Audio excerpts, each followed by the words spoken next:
कोई भी इंसान कुछ भी करता है, कोई कार्य करता है, कुछ भी करता है तो वह अपनी खुशियों के लिए करता है। आप कहीं पे भी कुछ भी देखेंगे ना, जो मूल जड़ है वो खुशी है। हर इंसान खुशियों की खोज कर रहा है और बृहस्पति जैसा ग्रह जो वृद्धियां करवाने वाला है, अपनी अमृत दृष्टि से खुशियां दे सकता है। बात मिथुन राशि की इस वीडियो में करने वाले हैं। नमस्कार मित्रों, मैं भानु प्रकाश शर्मा, एस्ट्रो भानु शर्मा चैनल में आपका हार्दिक अभिनंदन करता हूं। बात मिथुन राशि की बहुत इंपॉर्टेंट क्यों हो जाती है? क्योंकि आपके लिए सप्तम भाव के स्वामी, आपके लिए कर्म क्षेत्र के स्वामी बृहस्पति ग्रह बदलाव कर रहे हैं और ये बदलाव अच्छे की ओर ही बदलाव है। बृहस्पति काफी लंबे समय से वक्र अवस्था में चल रहे थे। वक्र अवस्था बृहस्पति के लिए वो अवस्था जहां बृहस्पति अपनी योग मुद्रा में रहते हैं। योग मुद्रा में रहते हैं बृहस्पति। अब ये जो बृहस्पति का मार्गी होना है, क्योंकि वक्र अवस्था में बृहस्पति ही एकमात्र ग्रह है जो बुरे रिजल्ट नहीं लेकर के आते, हमेशा अच्छे रिजल्ट लेकर के आते हैं, अटके हुए कर्मों को आगे बढ़ाते हैं। और जब वक्र अवस्था में बृहस्पति जैसा ग्रह अच्छे रिजल्ट ला सकता है तो मार्गी अवस्था में और भी ज़्यादा अच्छे प्रभाव लेकर के आएगा।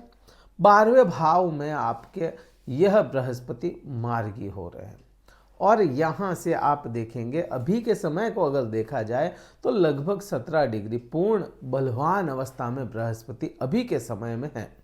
और यही बलवान अवस्था रोहिणी नक्षत्र को प्राप्त किए हुए, या कहें कि रोहिणी नक्षत्र में यह मार्गी हो रहे हैं। अब रोहिणी नक्षत्र में अभी हैं, आने वाले 10 अप्रैल तक यह रोहिणी नक्षत्र में रहेंगे और 10 अप्रैल के बाद में यह मृगशिरा नक्षत्र में प्रवेश कर जाएंगे।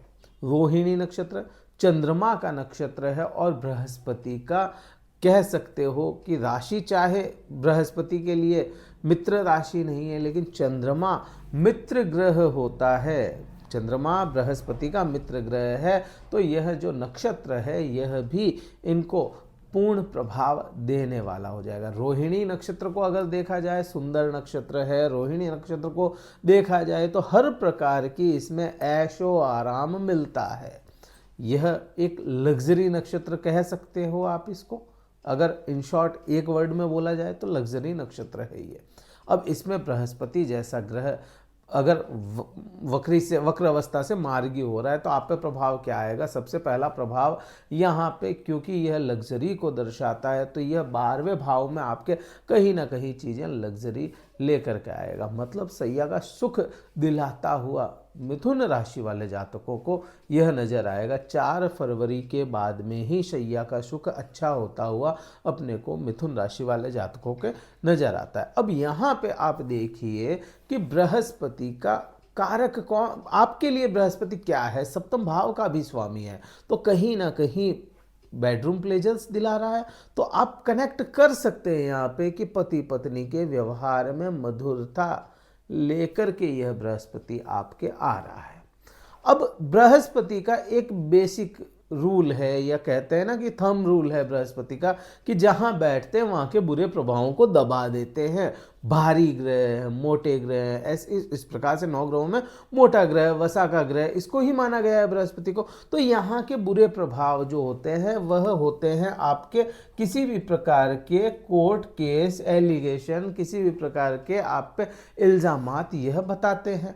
अब बृहस्पति वहाँ पे बैठेगा, उस चीज़ों को दबाएगा तो आपके इस प्रकार के जितने भी इल्जामात हैं उनको यह खत्म करता है, कम करने की कोशिशें करता है। तो बृहस्पति का ये भी प्रभाव आपको कहीं ना कहीं अच्छा देखने को मिलेगा। अब बृहस्पति वृद्धियों के भी कारक है, बढ़ोतरियों के कारक है।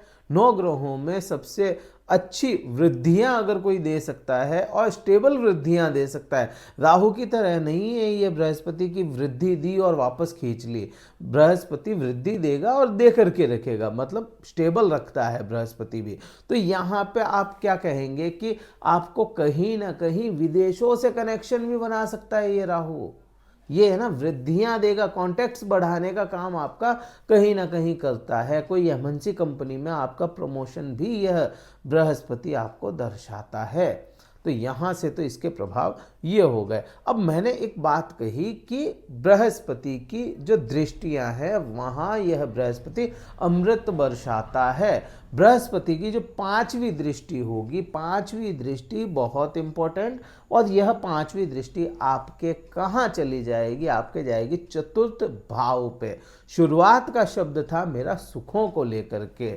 सुख किस प्रकार से, किसी इंसान को सैया का सुख चाहिए तो बृहस्पति वहां से दे रहे हैं।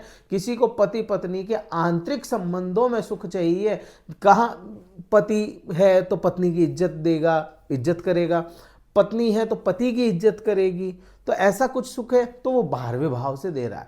अगर आपको भौतिक सुख चाहिए तो भौतिक सुख यहां से मिलेगा आपको, चतुर्थ भाव से। गाड़ी, मकान, प्रॉपर्टी, माता का सुख, या कहें सुखों की वो परिभाषा है यहाँ पे जहाँ आप पैसा खर्च करते हैं तो भी आपको सुख मिलता है, वो चीज़ का यहाँ से सुख मिलता हुआ नजर आता है। अब ये जो मार्गीय अवस्था हो रही है इसमें यह कहीं ना कहीं चतुर्थ भाव को ठीक करता हुआ नजर आएगा। और चतुर्थ भाव को अगर देखा जाए तो आपके जो लंग्स होते हैं, आपके फेफड़े हैं, ये चतुर्थ भाव है। और इस समय में आपको अगर बृहस्पति बुरा है, क्योंकि जरूरी नहीं कि सबका बृहस्पति बहुत अच्छा हो, अगर बृहस्पति अच्छा नहीं है आपके, बुरा बृहस्पति हो रहा है किन्हीं कारणों से, राहु की दृष्टि से, राहु के संबंध से, या शुक्र के संबंध से, कैसे भी अगर बृहस्पति बुरा हो रहा है तो लंग्स की प्रॉब्लम्स आपको दे सकता है, फेफड़ों में रोग दे सकता है। अदरवाइज यह बृहस्पति यहाँ पे गाड़ी, मकान, प्रॉपर्टी या भौतिक सुखों की वृद्धि करवाता हुआ आपको नजर आएगा। अब इसी बृहस्पति से देखा जाए, मैंने सुखों की बात कही, फिर मैं दोहराऊंगा कि छठा भाव जो है वह क्या है। छठा भाव आपके लिए रोग का भाव है, आपके लिए यह ऋण का भाव है, आपके शत्रुओं का भाव है। किसी को शत्रुओं पे विजय चाहिए, किसी को शत्रुओं को अंत करना है तो शत्रु हंता भी बनता है, यहीं से बनता है ना। कोई क्रूर ग्रह यहाँ पे आके बैठे तो शत्रु हंता हो जाता है। लेकिन यहाँ पे बृहस्पति जैसे ग्रह की अमृत वर्षा आए तो शत्रुओं पे विजय का सुख यहाँ पे दिलवाता है। यहाँ पे कहीं ना कहीं रोग पे विजय, आपके रोगों को काटेगा तो वो भी तो एक सुख है। शारीरिक सुख मिल गया, कहीं ना कहीं शरीर में रोग खत्म होंगे तो वह सुख मिलेगा। ऋण अगर कम होता है तो उसका सुख मिलेगा। तो यहाँ पे भी यह बृहस्पति आपको सुख दिलाता है। अब ये जो छठा भाव है, क्योंकि बृहस्पति का बेसिक रूल क्या है, वृद्धियां करना, तो यहाँ पे यह आपको जॉब में, आप देखो छठा भाव क्या है, सेवा का भाव है। जॉब क्या है, कहीं ना कहीं पैसा ही लो लेकिन सेवा तो है। तो जॉब में आपको स्टेबल यह बृहस्पति कराता है और नई अपॉर्चुनिटी आपको मिथुन राशि वाले जातकों को जॉब में दिलवाता हुआ आपको नजर आएगा। तो यहाँ पर भी इसके प्रभाव तो आपको अच्छे देखने को मिलेंगे। हाँ, थोड़े से प्रभाव सीमित जरूर हो सकते हैं अष्टम भाव पे। जब बृहस्पति की 9वीं दृष्टि अष्टम भाव पे होती है, यहाँ पे आपको कहीं ना कहीं ये सुख जरूर कम होते हुए नजर आते हैं। और अष्टम भाव में बहुत विशेषता अगर देखेंगे तो रहस्यों से जुड़ा हुआ यह भाव है। तो अकल्ट साइंस से कोई जुड़े हुए हैं या कोई ऐसे लोग जो रिसर्च से जुड़े हुए हैं, उनके सामने ना नई नई चुनौतियां आएगी या नई नई खोजें सामने आएगी कि कैसे कोई चीज़ है जो ठीक नहीं हो रही है, समझ में नहीं आ रही है, आपके ऊपर से जा रही है, तो उसको ठीक करता हुआ बृहस्पति नजर आएगा आपको। कहीं ना कहीं ससुराल पक्ष से संबंध अच्छे करता है। हाँ, यहाँ पे आपको धर्म से जुड़े रहना पड़ेगा, अदरवाइज ये धर्म की हानि का भाव है, तो धर्म की हानि ये करवा देगा। यहाँ के प्रभाव बहुत ज़्यादा अच्छे नहीं है, लेकिन हाँ, इसको अगर धर्म से जोड़ लिया जाए, आप धर्म से जुड़ जाएं, तो आपको कहीं ना कहीं यह धर्म की हानि नहीं होने देगा। और अगर बृहस्पति धर्म की हानि नहीं हो रही है तो बृहस्पति ऑटोमेटिक अच्छा हो जाएगा आपका, क्योंकि धार्मिक ग्रह, ज्ञान का ग्रह बृहस्पति को माना गया है। तो कुल मिलाकर के स्थितियां आपके कंट्रोल में है 2025 में, ना केवल बृहस्पति के पर्सपेक्टिव से, शनि का भी पर्सपेक्टिव बहुत अच्छा है, मंगल का भी आपके लिए ठीक सा है, और राहु तो आपके लिए चार चांद लगाते हुए नजर आएगा इस बार 2025 में। तो कुल मिलाकर के स्थितियां आपके कंट्रोल में रहने वाली है। क्या उपाय करें?